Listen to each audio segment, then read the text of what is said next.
चीन अतीत से जुड़ा रहा। वहाँ अगर एक दलाल पूंजीपति वर्ग था तो एक राष्ट्रीय पूंजीपति वर्ग था, एक ऐसा बुद्धिजीवी वर्ग था जिसका औपनिवेशिक जैसे मानसिक उपनिवेशन हो गया था, तो एक ऐसा बुद्धिजीवी वर्ग था जिसकी देशी जड़ें थी अपनी, जो लुशुन वगैरह की साहित्य में धारा थी। तो चीन की स्थिति हम लोग को भिन्न लगती। उद्योगों का विकास देखा जाए तो इन तमाम चीजों को देखते हुए हम लोगों को लगा कि तब हम लोगों ने देखा कि भारत के कम्युनिस्ट आंदोलन में यह बहस हमेशा हुई है कि रूसी रास्ता कि चीनी रास्ता।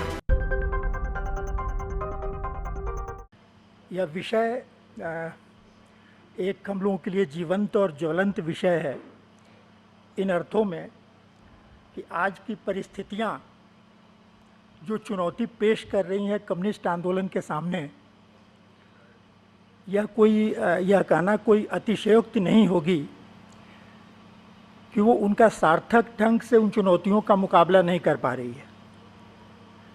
एक तरीके का पराजय बोध, एक तरीके का यथास्थितिवाद, एक तरीके का कर्तव्य निर्वाहवाद वो ईमानदार कम्युनिस्टों के भीतर तो दिखाई पड़ता है, लेकिन एक सुस्पष्ट दिशा के अभाव में लगता है कि चाहे वह फांसीवाद का सवाल हो, चाहे वह वैचारिक और व्यावहारिक स्तर पर पहचान की राजनीति जैसी धाराएं जो चुनौती उपस्थित कर रही हैं, उनका एक सार्थक तरीके से एक सुनिश्चित दिशा के साथ प्रतिकार उपस्थित करने में, प्रतिरोध की एक रणनीति तय करके उनके सामने खड़ा होने में एक विफलता रही है।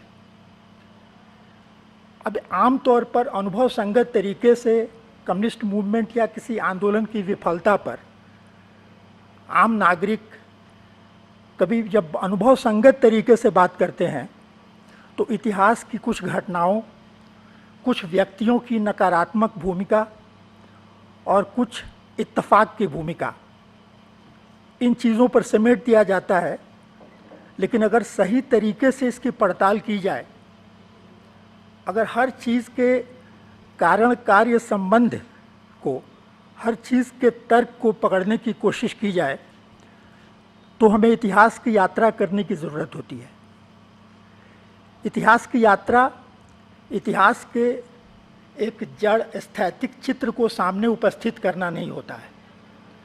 इतिहास लगातार जब सार्थक तरीके से हम इतिहास से कुछ सीखने की कोशिश करते हैं तो हम इतिहास का अनुकरण भी नहीं कर सकते। जैसे इतिहास के अनुकरण का खतरा प्रायः अगर गौरवशाली अतीत हो या कोई महान व्यक्तित्व हो तो उसके अनुकरण का खतरा बहुत अधिक हो जाता है, और कभी कभी तो महान क्रांतियों की छाया में जो उदीयमान प्रयोगशील क्रांतियां होती हैं वो वैसे ही मुरझा जाती हैं जैसे कि किसी प्रतापी पिता के व्यक्तित्व की छाया में बच्चों के व्यक्तित्व कभी कभी विकसित नहीं हो पाता। उनके अनुकरण की एक प्रवृत्ति, उनसे फॉर्म उधार लेने की, उनसे तौर तरीके, नारे, रास्ते उधार लेने की एक प्रवृत्ति पैदा होती है। इसके ठीक विपरीत अगर इतिहास में विफलताएं बहुत अधिक हों, ढेर सारी लड़ाइयाँ हारी गई हों, तो एक इतिहास के प्रति निषेधवादी रवैया पैदा होता है कि जैसे सब कुछ गलत हो गया हो, उसको पूरी तरीके से नकार करके, भुला करके, विस्मृत करके और कुछ नया रचने की कोशिश की जाती है। और तो फिर वही होता है जो वो दागिस्तानी लेखक रसूल हमजातोव ने कहा है कि यदि तुम अपने अतीत पर पिस्तौल से गोली चलाओगे तो भविष्य तुम्हारे ऊपर तोप से गोले बरसाएगा। अतीत से शिक्षाएं तो लेनी पड़ती हैं। इतिहास और वर्तमान का संबंध हमेशा निरंतरता और परिवर्तन के द्वंद्व का संबंध होता है। एक निरंतरता के पहलू को हम छोड़ दें तो वर्तमान शून्य से कहीं नहीं शुरू होता है। हो सकता है कि अतीत की नकारात्मक शिक्षाएं अधिक हो सकता है कि अतीत की सकारात्मक शिक्षाएं अधिक हो, लेकिन अतीत की पड़ताल करनी पड़ती है। तो इस नज़रिए से आज जिन स्थितियों का हम सामना कर रहे हैं उनमें 2 दिन के विषय प्रासंगिक हैं। एक समस्या जो सबसे बड़ी, जो कल का विषय रखा गया है, कि समाजवाद विफल ही क्यों हुआ। समाजवाद की जो उपलब्धियां थीं, उन उपलब्धियों पर भी आज एक तरीके से विस्मृत की, धूल और राख की एक परत चढ़ा दी गई है। और समाजवाद के प्रयोग की जो कमियां थीं, उन कमियों पर वैज्ञानिक ढंग से चर्चा के बजाय अक्सर कुछ व्यक्तियों की गलतियां या इस नतीजे पर पहुंचना कि साम्राज्यवादी घेरेबंदी और विश्व पूंजी की साजिशों की वजह से ही समाजवाद खत्म हो गया। समाजवाद की कुछ अपनी समस्याएं नहीं थी 20वीं शताब्दी के प्रयोगों की, इसलिए कि उस पूरे समाजवादी शिविर का विघटन अपनी आंतरिक गति की किसी कमजोरी की वजह से हुआ। मूल गति आंतरिक होती है और उसकी पड़ताल अगर नहीं किया जाएगा तो भविष्य के विश्व क्रांतियों के किसी नए चक्र के बारे में सोचना मुश्किल है। इसलिए यह एक सवाल है, चाहे चुनौती जितनी बड़ी हो।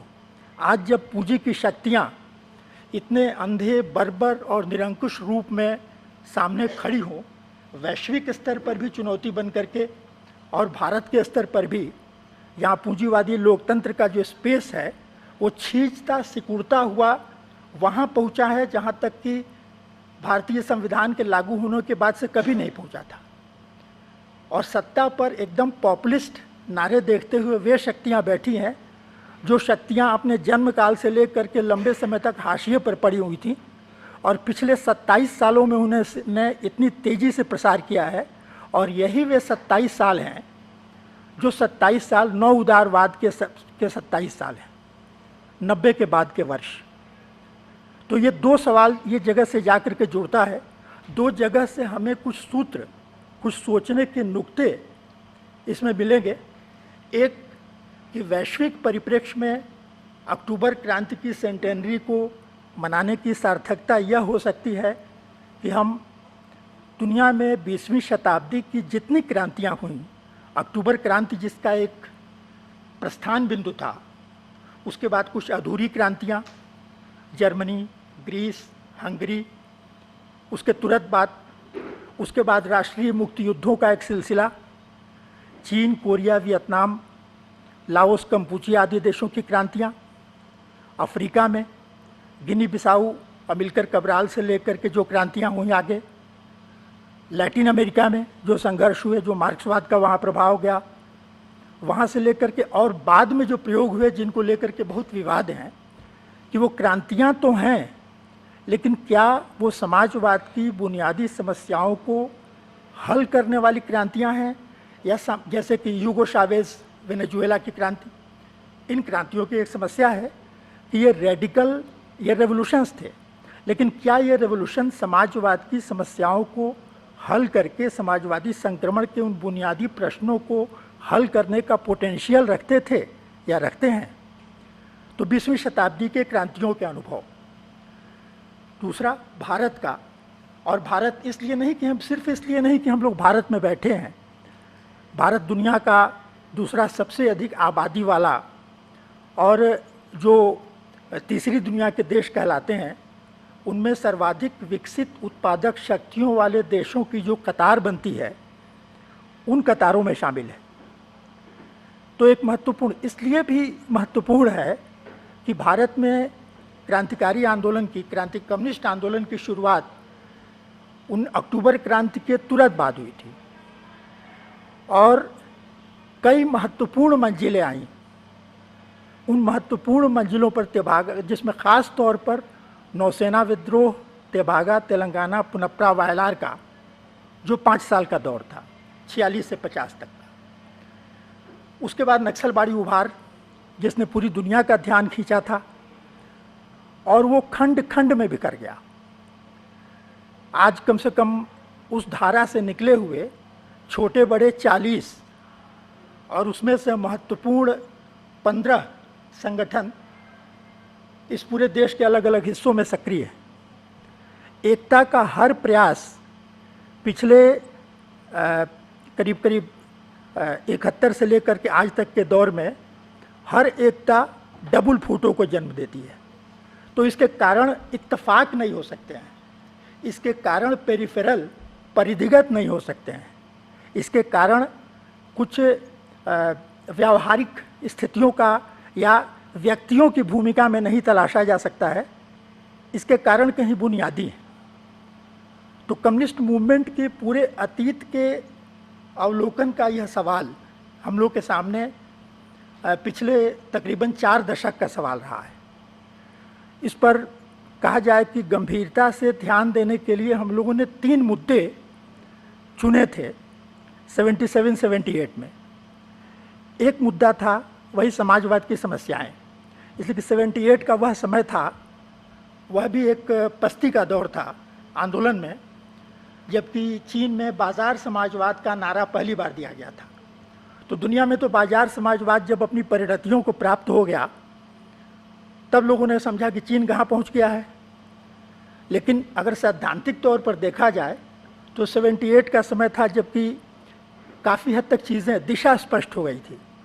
डेंग सियाओपिंग का जो मार्केट सोशलिज्म का और 4 मॉडर्नाइजेशंस का स्लोगन आया था, तो उस समय हम लोगों ने एक मुद्दा चुना था समाजवाद की समस्याएं। सोशलिस्ट ट्रांजिशन है क्या, और सर्वहारा की सत्ता के स्थापना के बाद कौन कौन से काम हुए और कौन कौन सी ऐसी चीज़ें रहीं कि वह संक्रमण आगे जारी नहीं रह सका, समस्याएं पैदा कहाँ से हुई, और इसको खुले दिमाग से पढ़ने का एक अप्रोच लिया जाए, ये हम लोगों ने तय किया। इसलिए कि उसके पहले एक सेक्टेरियन पढ़ाई होती थी कि जैसे कोई अगर स्टालिन को विश्व सर्वहारा का महान नेता मानता है तो बुखारिन, प्रोब्रियाजिंस्की, ट्रॉट्स्की वगैरह की राइटिंग्स को नहीं पढ़ता था। हम लोग का ये कहना था कि विज्ञान अगर विज्ञान है तो वह किसी विरोधी विचार से डरता नहीं, और अगर किसी विचार से हम कन्विंस हो जाते हैं तो हमें कन्विंस हो जाना चाहिए। क्रांतिकारी कभी एक धार्मिक संप्रदाय के समान नहीं होते हैं, इसलिए इस पर थॉरो स्टडी किया जाना चाहिए।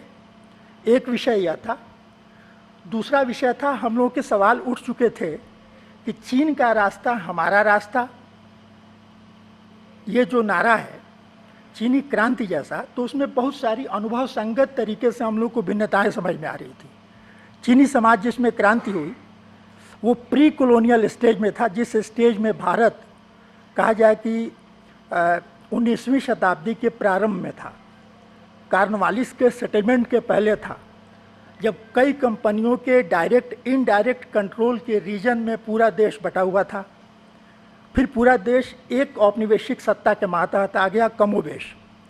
चीन में पूरा देश एक औपनिवेशिक सत्ता के मातहत आया ही नहीं, पूरा डायरेक्ट, इनडायरेक्ट और डायरेक्ट कंट्रोल के क्षेत्रों में बटा हुआ था। हांगकांग, मकाऊ जैसे कुछ जगहें तो लीज पर दे दी गई थी, कुछ जापान, अमेरिका, फ्रांस सबकी दखलंदाजी थी, सारी कंपनियों की। जापानी साम्राज्यवाद के हमले तक कई साम्राज्यवादियों की स्थिति थी। चीन के पूंजीपति वर्ग की विकास की अवस्था वह थी जो भारत में 1857 के आसपास पहले एक मर्केंटाइल कैपिटल और एक औद्योगिक पूंजी का, देशी जमीन की औद्योगिक पूंजी जो भारत में सिस्टमेटिकली डिस्ट्रॉय कर दी गई कार्नवालिस के सेटलमेंट से लेकर के, और जब यहाँ के उद्योगों को ख़त्म किया गया बहुत व्यवस्थित तरीके से, और इसके ऊपर एक औपनिवेशिक सामाजिक संरचना ऊपर से आरोपित कर दी गई, और अपने अतीत से भारत पूरी तरीके से कट गया। चीन में ऐसा नहीं हुआ था। चीन अतीत से जुड़ा रहा। वहाँ अगर एक दलाल पूंजीपति वर्ग था तो एक राष्ट्रीय पूंजीपति वर्ग था, एक ऐसा बुद्धिजीवी वर्ग था जिसका औपनिवेशिक जैसे मानसिक उपनिवेशन हो गया था, तो एक ऐसा बुद्धिजीवी वर्ग था जिसकी देशी जड़ें थीं अपनी, जो लुशुन वगैरह की साहित्य में धारा थी। तो चीन की स्थिति हम लोग को भिन्न लगती थी। उद्योगों का विकास देखा जाए तो इन तमाम चीज़ों को देखते हुए हम लोगों को लगा कि तब हम लोगों ने देखा कि भारत के कम्युनिस्ट आंदोलन में यह बहस हमेशा हुई है कि रूसी रास्ता कि चीनी रास्ता।